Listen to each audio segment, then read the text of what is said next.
Thank you very much. Very much appreciated. I'll be heading to Alabama on Friday, so I think some of you will be joining me, but we'll be going down Friday, and we'll let you know times and when we're leaving and how long we'll be there. It's been a tragic situation, but a lot of good work is being done. We've been in constant touch with the governor and also the governor of Georgia, and so we'll be going to the area. We'll be Alabama and the general area. We'll see Governor Ivey. So that'll be on Friday. Thank you very much. And we're here today to confront a solemn crisis that requires urgent national action. In a few moments, I will sign an executive order addressing one of our nation's most heartbreaking tragedies, veteran suicide. Our mission is to mobilize every level of American society to save the lives of our great veterans and support our heroes in need. We've worked very hard on Choice for the Veterans and so many other programs, and done a really great job in so many ways. Veteran suicide is something that's been an incredible thing to watch, hard to believe. It's tragic. Today, we can help end this crisis. I'd like to thank Secretary Wilkie for being here today with us. He's done a fantastic job as Secretary. He's making tremendous progress at the VA. We are also profoundly grateful to be joined by many of our nation's leading veteran service organizations, the best, and all of the state and local veteran leaders. And I want to thank everybody very much for being here. Thank you very much. Thank you all very much. I know how hard you've been working on this. Veteran suicide is a tragedy of staggering proportions. Hard to believe. An average of 20 veterans and service members take their lives every single day. Who would believe that's possible? There are more than 6,000 veteran suicides per year. The suicide rate among veterans is 1.5 times greater than that for non-veteran adults, and the suicide rate for post-9/11 soldiers has increased significantly over the last 10-year period. To every veteran, I want you to know that you have an entire nation of more than 300 million people behind you. You will never, ever be forgotten. We are with you all the way. I think you know that. Supporting veterans is a very, very important thing to me, and it's been very important from my campaign, from day one, and from before my campaign, but from day one. Supporting veterans in distress is a critical priority for our entire administration, everybody in the administration. Last year, I signed into law the largest funding bill for the VA in its history, which included $8.6 billion for veterans in mental health services. I also signed an executive order directing the Department of Defense, Veteran Affairs, and Homeland Security to ensure our veterans have seamless access to mental health care and suicide prevention resources. These efforts focus on veterans the first year after they separate from military service, when they are at the heightened risk area. The White House VA hotline has fielded more than 200,000 calls and successfully resolved 93% of the concerns our veterans brought to them. And they work very hard. It's been very, very effective. We secured $206 million for VA suicide prevention programming. Every VA medical center now offers same-day emergency mental health care. These are crucial steps, but unfortunately, most veterans who die by suicide have not been in the care of the VA. Many of them don't know about the programs that we have or the programs that we've instituted. In fact, nearly 70% of those lost to suicide have not received care from the VA in the previous 2 years. They're just not aware of those great strides. They're just not aware. It's just not something that's on their mind. This grave problem can only be solved if our entire country works together to build communities that truly serve, support, and protect our veterans from the first moment they return to civilian life. It's so different. They leave a military life and they go to civilian life, and it's just much different. We must keep our promises to those who keep us free. Through today's action, I am launching the Prevents Initiative, the President's roadmap to empower veterans and end the national tragedy of suicide. This order creates a new cabinet-level task force co-chaired by Secretary Wilkie. The task force will create a comprehensive national public health roadmap that brings together federal and local government, along with private sector partners, to improve the quality of life for our veterans and turn the tide on this terrible crisis. We're being helped greatly by our strong economy. Our economy is very, very powerful and makes it a lot easier for people to get jobs, including veterans. And a lot of companies are actually giving priority at our request to veterans, and they're very happy with the results. The task force will be charged with developing a national research strategy so that we can more effectively identify, intervene, and help veterans during a time of need. By investing in research and scientific advances, we can better understand the trauma our brave soldiers face and how to restore their faith and their health. Under this order, my administration will also work with Congress to pass legislation providing resources and assistance in the form of grants to communities so that they can empower veterans with critical information, services, and networks of total support. We're going to take care of our veterans. We're working so hard on this. We're making so much progress, and we're going to take care of them like never before. Veterans are America's greatest national treasure, and a lot of people understand that. Some people don't. I will tell you, our single greatest national treasure. They kept us safe, and we're going to keep them safe. They courageously fulfilled their duties to our nation. Now we must fulfill our duties to them.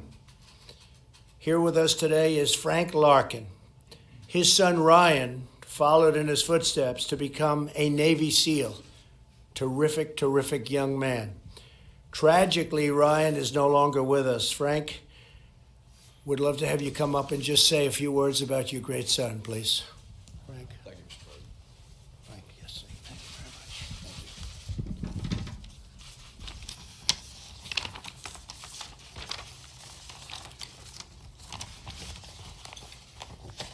Thank you, Mr. President, and thank you to our warriors and veterans present today, along with the veteran service organizations, our partners who are working hard every day to make a difference for our veterans who are in need, to the other government leaders here today, and to the survivors of suicide who live every day with the pain from the loss of their loved one. Ryan was a decorated, high-performing Navy SEAL who suddenly went over the edge. In the 2 years that we tried to rescue him, he was prescribed over 40 different drugs. His treatment was all psychiatric and behavioral health focused. All along, Ryan kept saying that something was wrong with his head, but nobody was listening. Months before he took his life, he expressed a wish to donate his body for TBI research. Ryan was concerned about his teammates and the similar struggles that they were experiencing following both training for combat and combat operations overseas. Many are burdened with invisible wounds as a consequence of going into harm's way into the service of this nation.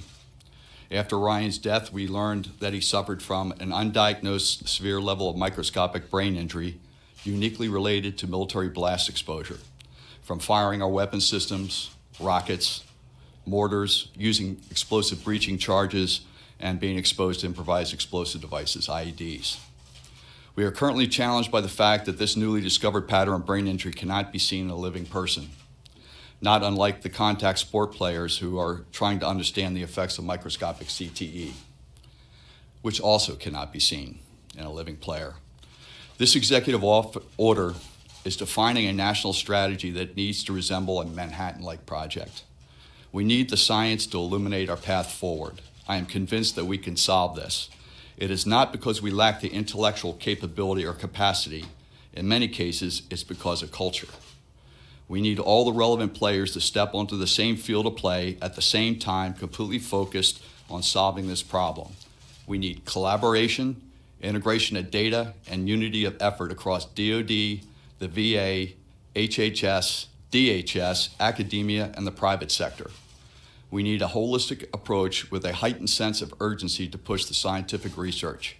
As we develop knowledge, as we experience with the Manhattan Project and space exploration, we will inform on other disease processes and therapies that will go well beyond the veteran community and vice versa. I receive calls almost weekly from special operators, past and present, seeking help. They want to know what is happening to them. They are experiencing unexplained changes. They want to know if the pain will get better, if the demons will go away, if they will return to being the person they once were. I have to commend my own SEAL community and the Special Operations Command for embracing this challenge. They realized that things did not go well in Ryan's case, that he got left behind. They are working hard now to get it right, collecting exposure data, promoting a brain donation program to advance the research, increasing baseline health surveillance, and changing tactics to reduce exposures, especially in the combat training environment. We also need to appropriately recognize invisible wounds suffered on the battlefield. The monetary cost of a Purple Heart Award is low, a few dollars for the medal itself. But the emotional impact is very high to those suffering daily with these obscure injuries, to be recognized for their sacrifice. Mr. President, following this event, I'm going over to Arlington National Cemetery to tell Ryan that he's still making a difference, that he's still helping his boys. We can't leave any more of our valiant men and women behind. To our warriors, our veterans, and their families, please do not lose hope. We will find a better way. Remember, we made a promise to take care of those who served us. Failure is not an option. Mr. President, I thank you for the platform. Thank you.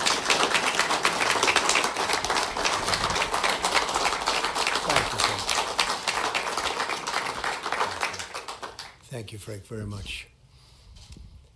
Also here today with us is Thomas Winkle, a Marine Corps veteran.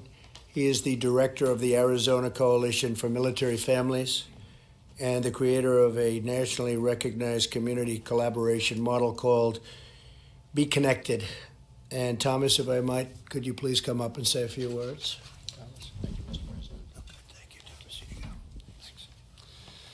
Thank you, Mr. President. I greatly appreciate being able to be here and speak with you all today.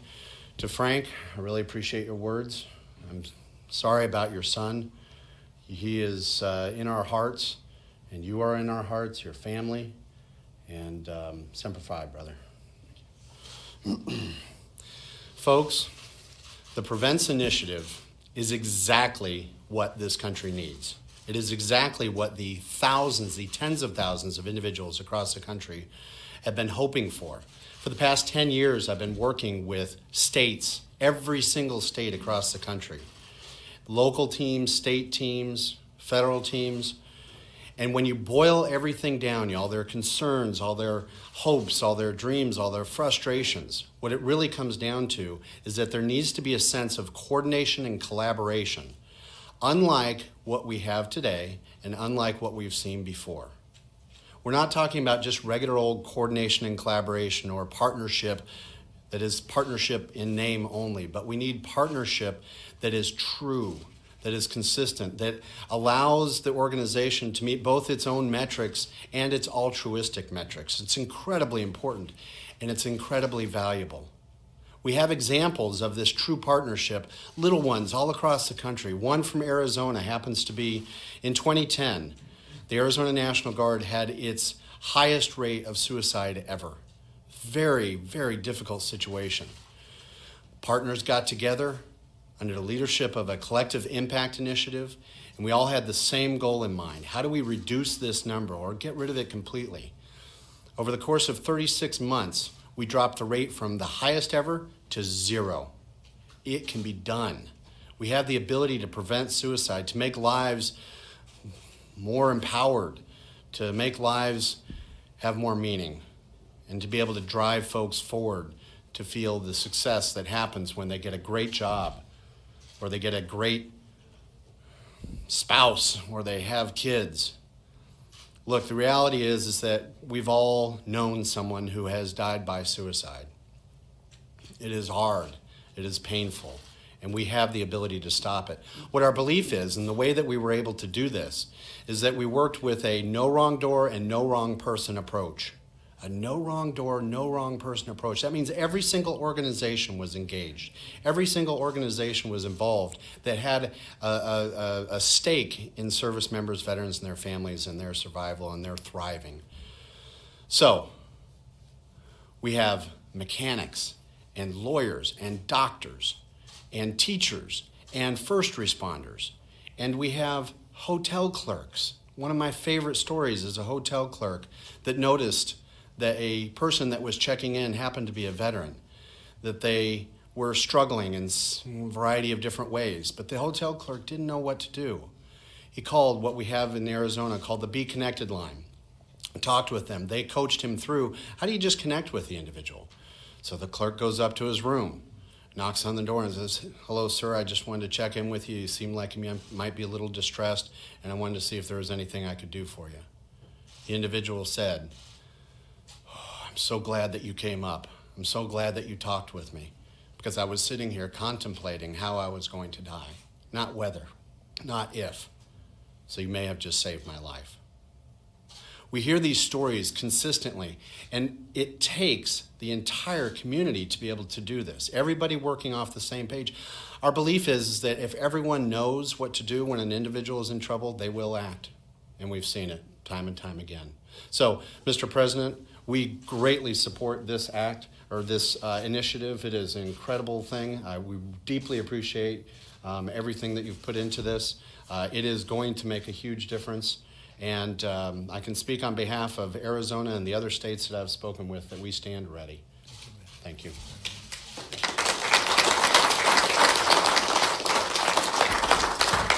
So Thomas, I heard one thing beyond all else when you just spoke so beautifully, and that was from the highest rate ever to zero. That was a very big statement, so we're going to have to find out what you're doing. Somebody's got to get together with you. That's an incredible job. I've heard about it too. Highest rate ever to zero. Thank you, Mr. President. That's what it's about. That's what we're up here for.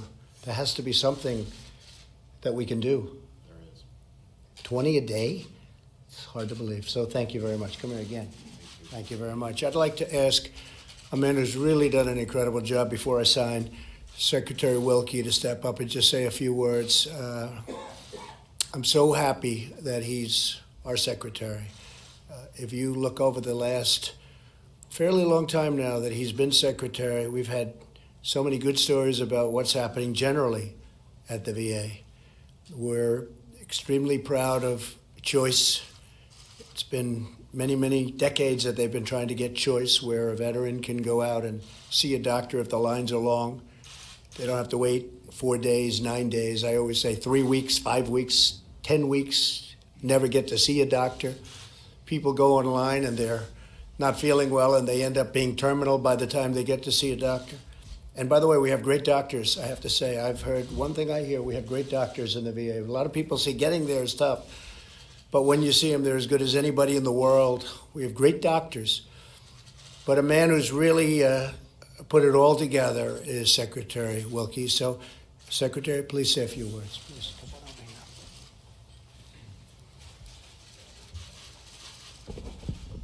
Thank you, Mr. President.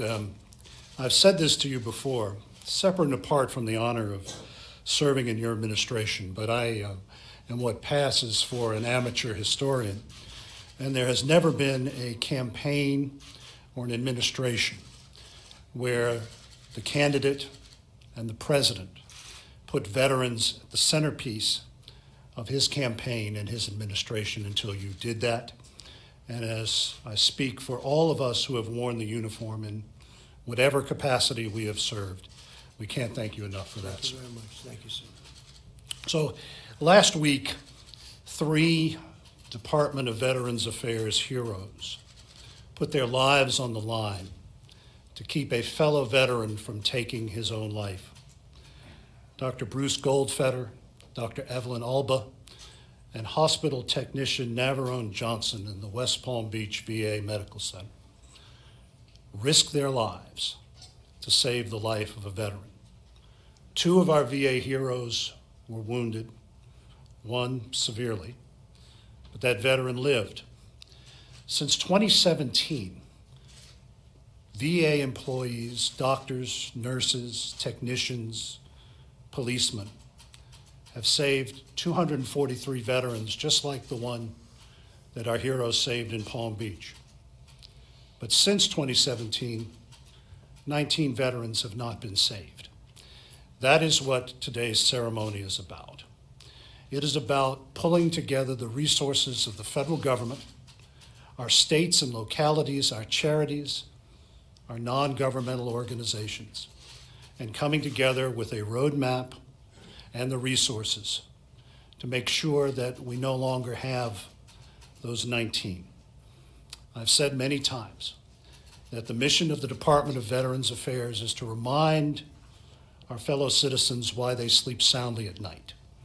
They sleep soundly at night because of the sacrifices of a select number of their fellow Americans who have taken the affirmative step to serve in uniform.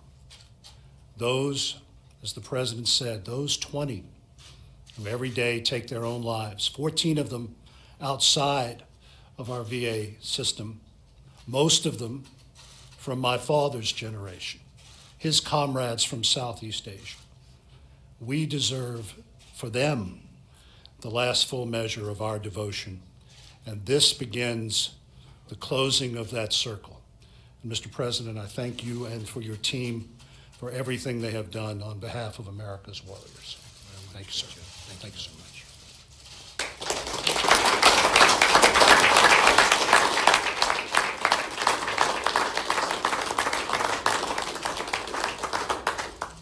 Very important to me and everybody here. Thank you very much.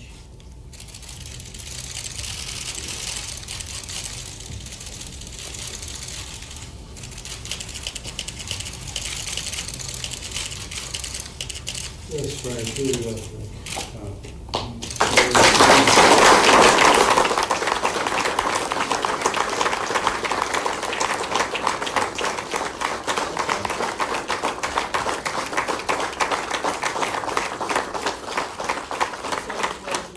Symbol of all the veterans who have taken their lives. We've got to keep our eye on the ball.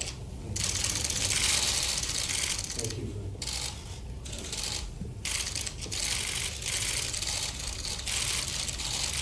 These are, you can pass these out. Okay, you'll pass them out. Thank you very much, everybody. Sir, your response to the Democrats who are calling for a criminal investigation into your Department of security clearance? The witch hunt continues. The fact is that I guess we got 81 letters. There was no collusion. There was a hoax. There was no anything. And they want to do that instead of getting legislation passed. 81 people or organizations got letters. It's a disgrace. It's a disgrace to our country. I'm not surprised that it's happening. Basically, they've started the campaign. So the campaign begins. But the campaign's actually, their campaign's been going on for the last 2.5 years. So it's a shame. And the people understand it. When they look at it, they just say presidential harassment. But that's okay. No administration has accomplished, probably you could say this with absolute surety, in the first 2 years, anywhere near what we've accomplished, whether it's the tax cuts, whether it's regulation cuts, whether it's the Veterans Administration, what we've done with the Veterans Administration, with choice and so many other things that nobody thought would be possible to get passed. No administration has done in its first 2 years what the Trump administration has done. So what the Democrats want to do, they cannot stand the loss. They could not stand losing in 2016. I see it all the time. I see people getting on. I saw a certain person get up yesterday, the anger, and they just haven't gotten used to the fact that we won a lot of states that haven't been won by Republicans in a long time. But essentially what they're saying is the campaign begins, instead of doing infrastructure, instead of doing health care, instead of doing so many things that they should be doing, they want to play games. President Obama from what they tell me, was under a similar kind of a thing. Didn't give one letter. They didn't do anything. They didn't give one letter of the request. Many requests were made. They didn't give a letter. It's too bad, because I'd rather see them do legislation. We negotiate out legislation where so many things, actually things that we agree on, like infrastructure, but they want to focus on nonsense. So I just want to end by thanking all of the people that are in this room today, very special people. The job you've done for the VA is incredible, and just keep up the good work. And Secretary, you've been fantastic. Thank you very much. Thank you all. Surprised by financing the business records as well?